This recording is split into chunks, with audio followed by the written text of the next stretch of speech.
Big news coming out of South Africa, folks. I know we keep hearing people saying, it could never happen here. It could never happen. Things like that don't happen. But we're seeing in places around the world where these things are literally happening today. Perhaps you are living in South Africa and you know exactly what I'm talking about. But for many of you, you do not live in South Africa and you are unaware of what's been going on there.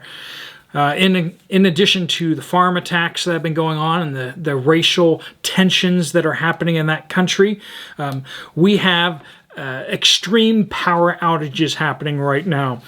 As of last week, they have been cut down.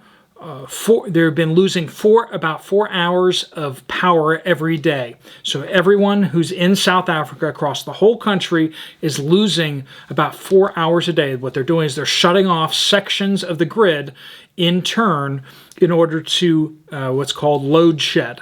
This is what I've been warning you about a lot out there when I said you need to have electricity buckets. You need to have energy buckets.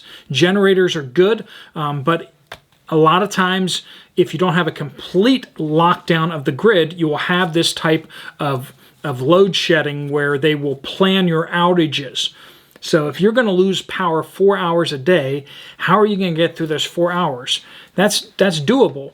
But when they extend the time, that's what usually happens. When they put you on a 2-hour load shed, then it starts going to 4 hours, then 6 hours, 8 hours.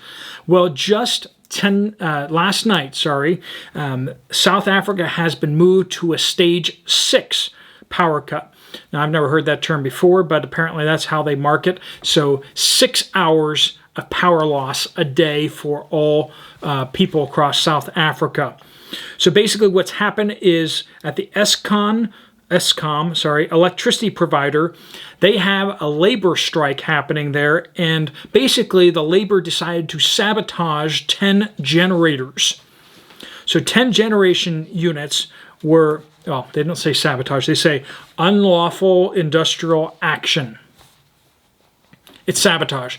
Basically, the terrorists destroyed the power generators.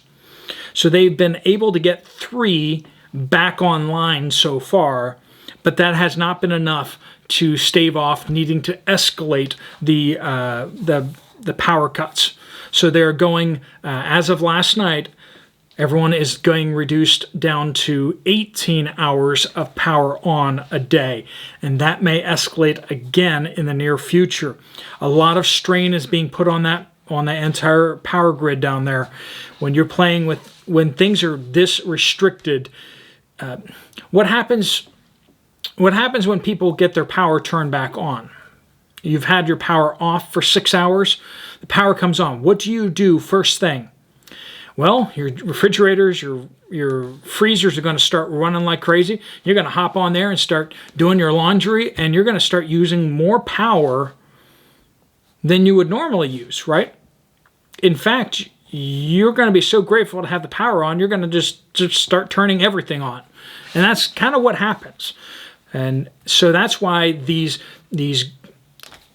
power grid shutdowns actually, they do save the grid's power, but at the same time, there's also going to be this kind of secondary effect where people start using more power when the power's on.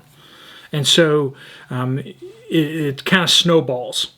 So they're moving up to 6 hours off every day due to the sabotage. And last week they were at 4 hours. Now, most of the power units for this company are located in the Johannesburg area and Pretoria. So that area in the northeast area of the country is being affected power plant wise, but because their grid is spread across the entire country, they are spreading the load across the whole country. So even if you're in Cape Town, you're getting hit with these power outages as well. And also, here's the crazy thing is that when they do these type of load sheds, oftentimes they just block off whole areas, whole cities, whole neighborhoods. And so it's not like you can just go to your neighbor and get some power, or even across town. your whole city will go dark for that time. And when you have scheduled power outages, crime goes up. People are desperate, and on top of that, they have opportunity, right? What's everyone going to do when the power goes out? Well, take a nap, because you can't do much. People are going to take it easy, and people can be more susceptible to crime during that time. Also, think about what happens when the power goes out to the whole city and you lose all your street lights. Yeah, traffic is a big deal. One person actually made a comment about that. Being in South Africa, the traffic lights all going out. Power is attached to so many things. You can't go out and buy gas because gas pumps run off electricity. Everything shuts down. Workplaces. Are you going to be working, or is everyone going to just have to go home because can't get any work done when the power is out? And everyone who has power backup, when you have this type of load shedding over a period of time, you're going to burn through your supplies. If you have a generator and you're using gas, you're going to burn through those supplies after a while, right? This is a way to, it's a long, slow burn as opposed to just a power outage and then your power comes back on. That's what we see a lot of times in hurricanes and other storm damage, is that if you can just get through the period where you don't have power, when the power comes back on, it's going to be on all the way, right? But that's not the case here.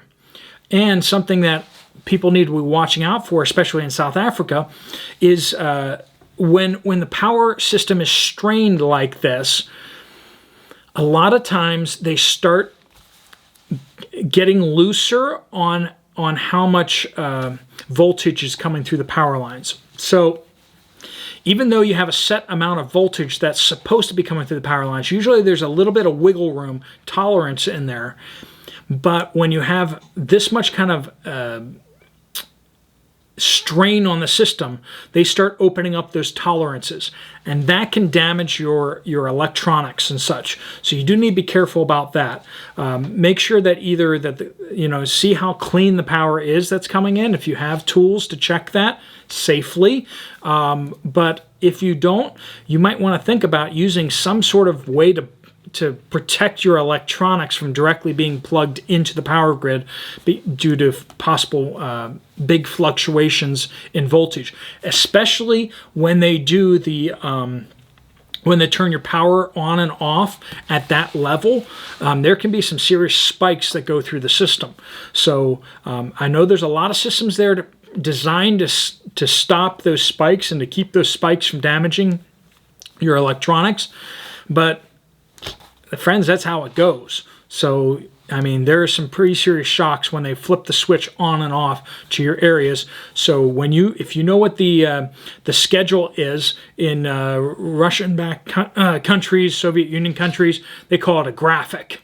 It's basically just that same load shedding thing. If you know if you know the schedule for the graphic or the load shedding, you want to shut off your electronics before they turn off the power, and you want to make sure your stuff is unplugged before they turn it back on, because otherwise your equipment, even your refrigerators and stuff like that, can get damaged. If they're older refrigerators, you should be better off, but if you're talking about electronics or new sensitive refrigerators and stuff like that, you might want to think about either flipping the circuit breaker on your house or going ahead and unplugging things and making sure things are safe. You can just use a circuit breaker and not shut off your whole house. You can just shut off certain circuits. That's another good way of doing that. All right, folks. So lots going down in South Africa right now. Keep your eye on that. They are literally going through SHTF in real time right now. Their stores shelves are going empty. They're having food riots. They're having their food shortages are extreme. People are panicking because of the power outages, and they're going out and they're buying stuff in the stores, and the stores are being closed a lot of the time too. So a lot is going on. They are another test case. We've been seeing what's been happening in Sri Lanka. Craziness there.